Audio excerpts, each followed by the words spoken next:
Come into the ferry and take me home. I will not. That labor does not befit me.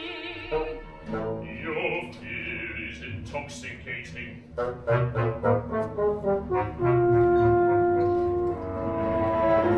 will be another, more accommodating vessel that will take me from here. What matter? Which weighs you down?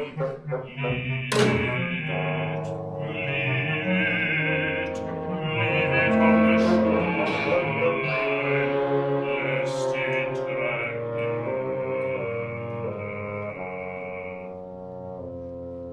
Listen to me, ferryman. My accoutrement is my ticket. And what is the contents of your bag, if I may ask?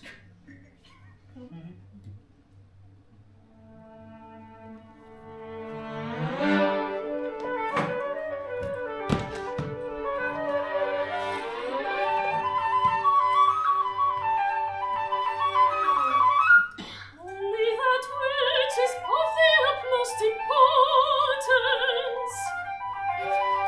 The spells that bind men, locked in 3 wooden boxes. 600 unbroken seals, so they may feel like children, unwrapping their presents. It's to hold promises whispered in the heat of passion.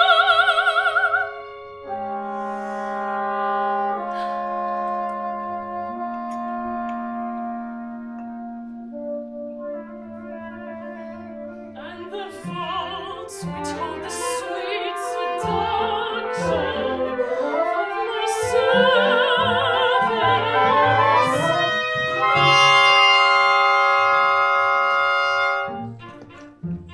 To read adornments stolen from those who do not live. Armored and full with clothes for the afterlife. Carry the entire house, man. My belt with 2 cushions in comfort.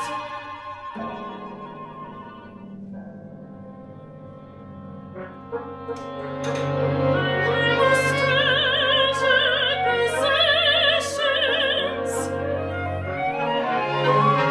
The girls I used to sell, my merchandise. Oh, and I bring an abundance of good faith.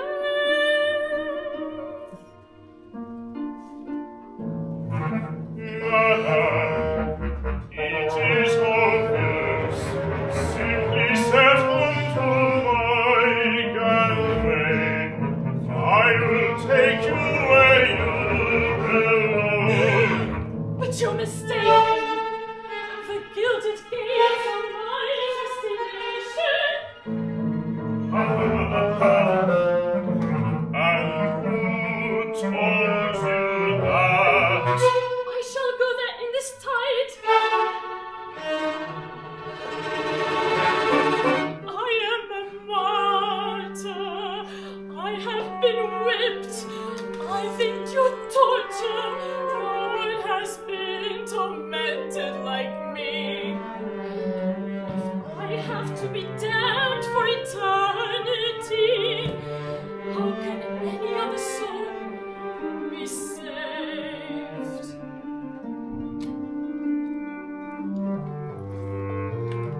Another boat, there on the other side.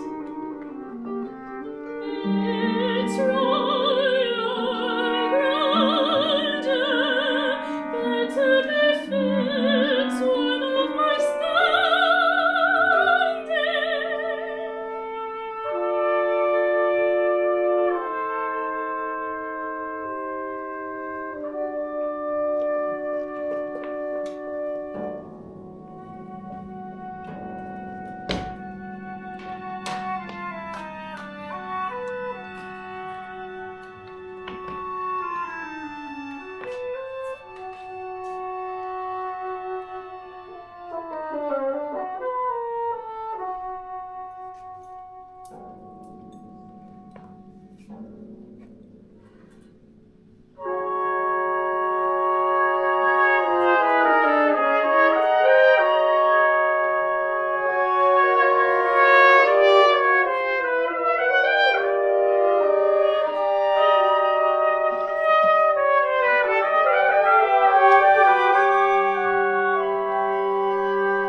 There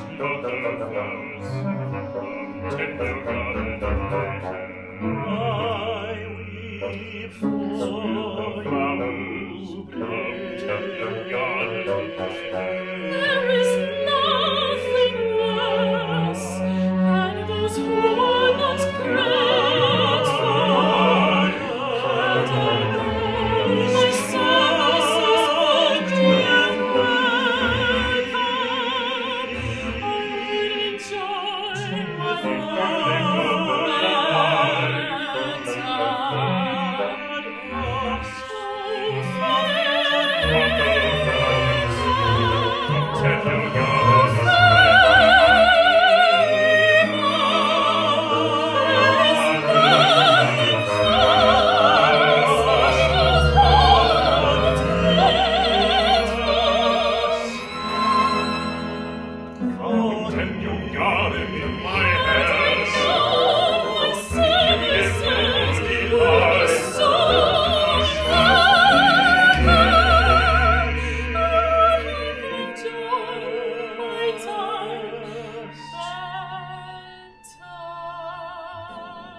Had I known my services would be welcome,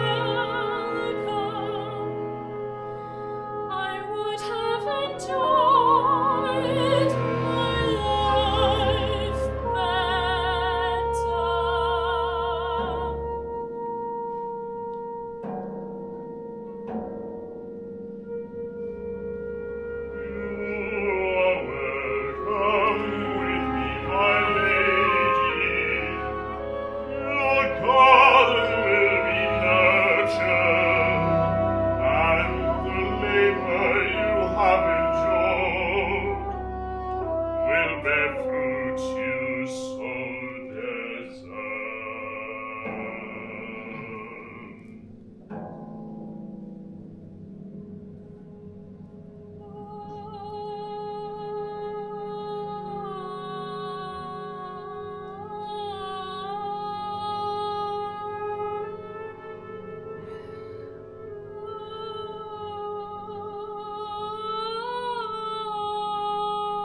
Absolutely marvelous to revisit that piece again. It is such a pleasure to see it live, and it's such a pleasure to watch it on video. Very, very different, as I'm sure you can tell. Actually, I think in the theatre, the video, in the performance, and the orchestra, the three things: the staging, orchestra, and video integrated rather better. Anyway, For those of you who have just joined, my name is Bill, artistic director of Tete, who programmed this piece, and really, really happy to welcome you to this watch party, the video we've just seen, and now a chat with a panel.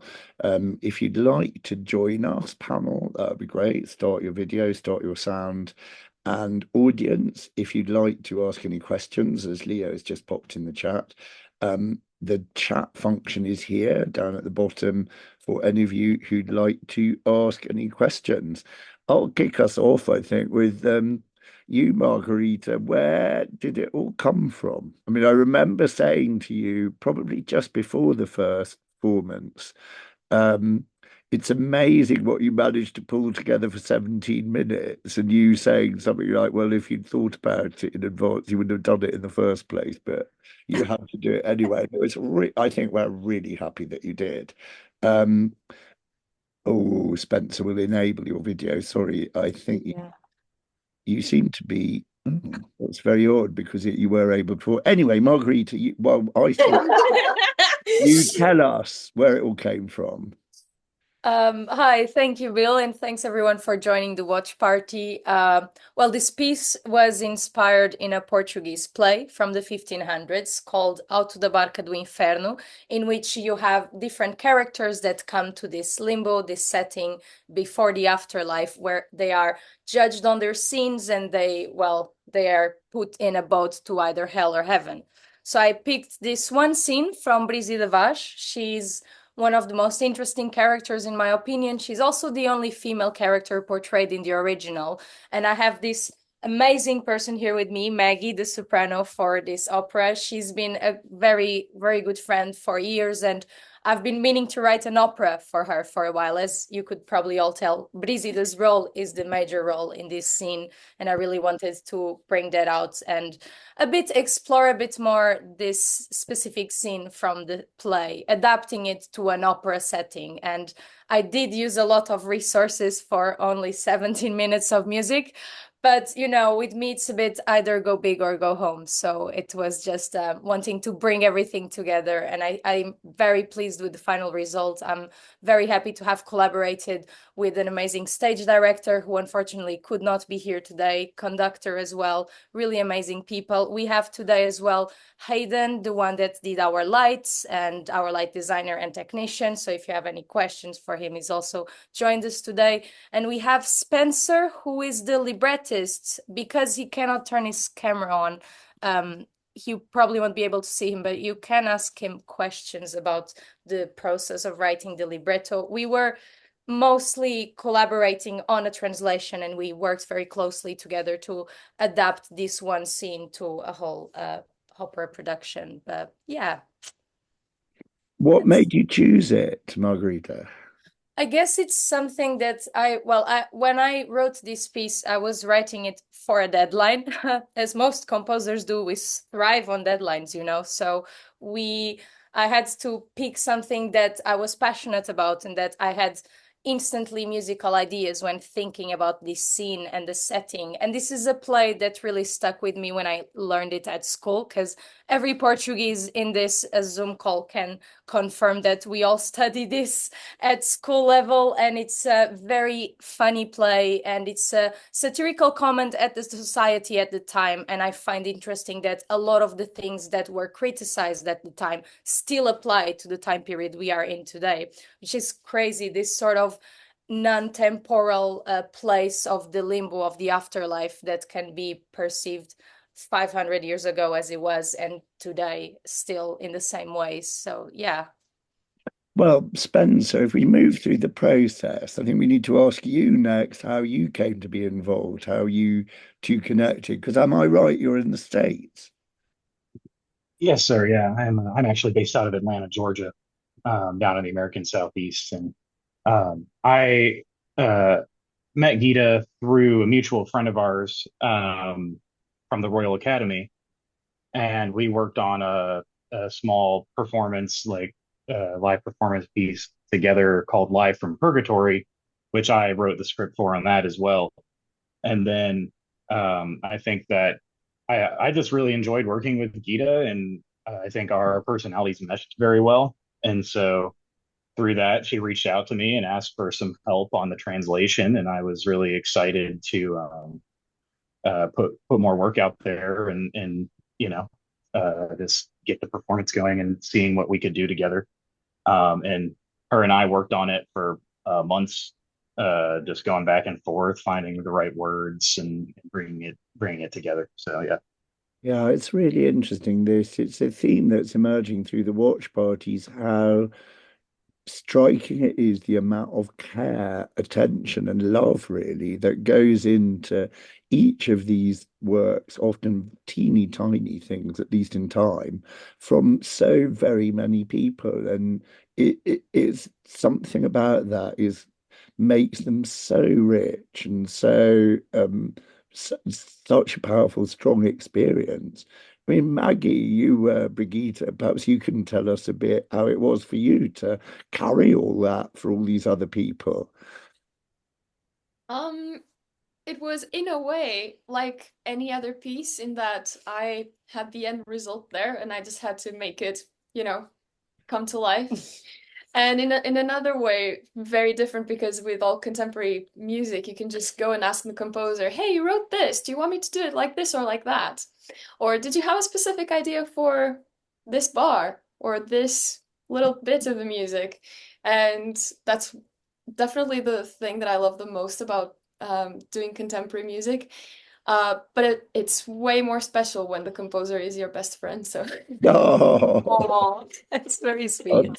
that's really, and you both got the same name. That's also really Yes. It sweet. was meant to be. This was due, it was gonna happen. So now we're very keen to expand on this as well and keep Yeah. this project going. Yeah. I mean, I have to say, composer block your ears, but I've worked with so many young singers on new music, and that there's a lot of fear around it. But actually, the other thing you have to remember, which is a huge advantage, is nobody's going to have any idea if you've gone completely wrong, as long as you brass neck your That's way our through. secret. That's our She secret. unblocked her ears. Oh no.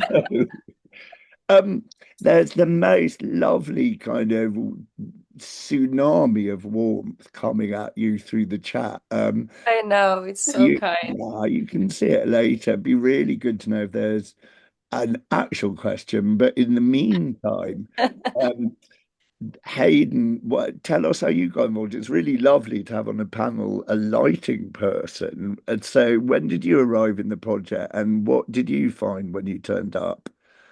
Well, I arrived in the project. I wouldn't say at the very start. It was a bit in Margarita sort of said, she has this opera coming up. We need a lighting designer. Do you mind doing it? After I did a concert for her in the RCM, Royal College. And we've been like doing meetings ever since. But when you actually come into a venue, it's so different because the rehearsal spaces that they've had obviously have no lights that you can experiment with. So when you actually get into the venue and bring a production to life with the color of all the different lights, it's a magical feeling. It just gives it that extra sort of feel to the performance as well. I mean, singers and orchestras may say differently, as it distracts them sometimes, but no, it definitely creates a nice feel to an opera and can definitely tell the story. So Oh yeah, it really helps. Well, it is the layer upon layer I was talking about of more and more people adding to the thing until it becomes so beautifully intricate and complex, and yet in your piece so direct and clear. I mean, it's probably worth saying to our audience, I think you could probably see it. Well, our tete-a-tete videos, we always aim to make people feel as if they're watching a live performance rather than some feature film like it's from the Met. Um, and I think you could see quite clearly in this that you had to use your imagination to understand the relationship of the projection, the sight of the orchestra, because that did play a role in the whole drama, watching those many, many people deliver the story in a different way, and then the singers and the setting. It was a really beautiful, beautiful, intricate thing. Um, so much love coming from the chat. It's really, really sweet. And buried amongst it is one question, which what next? Is it going to grow? Is it going to get bigger? Is it Well, longer? like I would like to expand this piece and this opera. And like I said, the original play, this is only one short scene. So there are several. And I enjoy the format of having concise and short pieces rather than like a longer one. I think one thing that isn't very explored in opera, or at least it could be more explored, is to have maybe short miniatures of scenes rather than have like a very long that sometimes can be quite harsh on your audience. I'm also trying to make my music very accessible for people that are not in the elite classical contemporary music circle, which happens a lot. And coming from a conservatoire myself, I am part of this 5% of the population that do enjoy and do go to these concerts. And so the idea of also collaborating with an artist and having all this staging and lighting and all these people coming together is also to help create a work of art that is not just my music. This was a collaboration. Yes, I did write the music, but I was only like a small part of everyone that did amazingly. And I think it did come together very nicely, and it's fairly engaging. Being in the room always different as well. And the venue is very, very intimate and pretty, and I think having the audience as well surrounding the stage is a very nice experience Yeah, too. yeah. It's nice to hear what you say, Margarita, because it's something like from the very first time we did new work with Tete, we've done very short little pieces. And I think Mhm. it's a big favor to the audience, because if you're stuck in an opera house and you're listening to something you know has got 3 hours to go and you don't want to be there, there's no worse feeling. Whereas if you know that you're going to be in a different world in 10 minutes, it is absolutely fantastic. Um, there's lovely comment in the chat from Zoom user. I had not realised until this panel discussion this opera piece was entirely created and birthed from scratch. I had not realised it was not a performance of an opera scene already very old and established. It deserves to be such. The music, the staging, the libretto, and the vocalist. I can't stop clapping for this. Absolutely fantastic in every way. We shall save the chat. And send it to you afterwards, Margarita, and then you can post it on your bathroom wall Oh, and thank you. Yes, I will. happy On my for a ceiling. very long time. Yeah. Yeah, I mean, the one good thing with doing something from scratch, I believe, is that you get to work with an amazing team as well. And the composer, obviously, who's an absolutely amazing composer.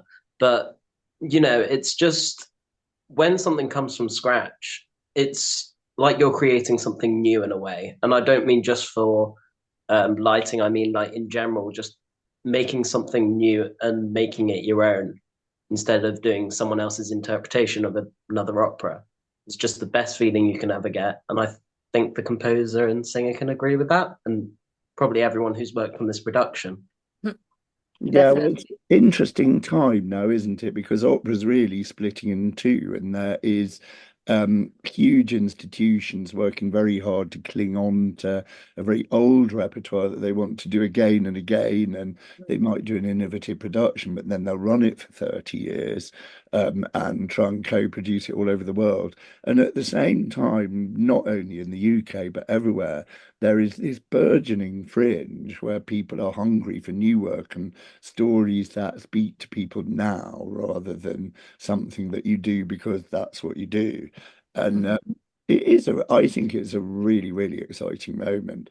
The tricky thing at the moment is all the resources are really flung at the old stuff and the regurgitated stuff. And if we want an opera revolution, we maybe should try and get some of them redirected to make a bit more, few more works like the Acts of Brigida Vaz, which I'm sure I can't Yes. happen more often.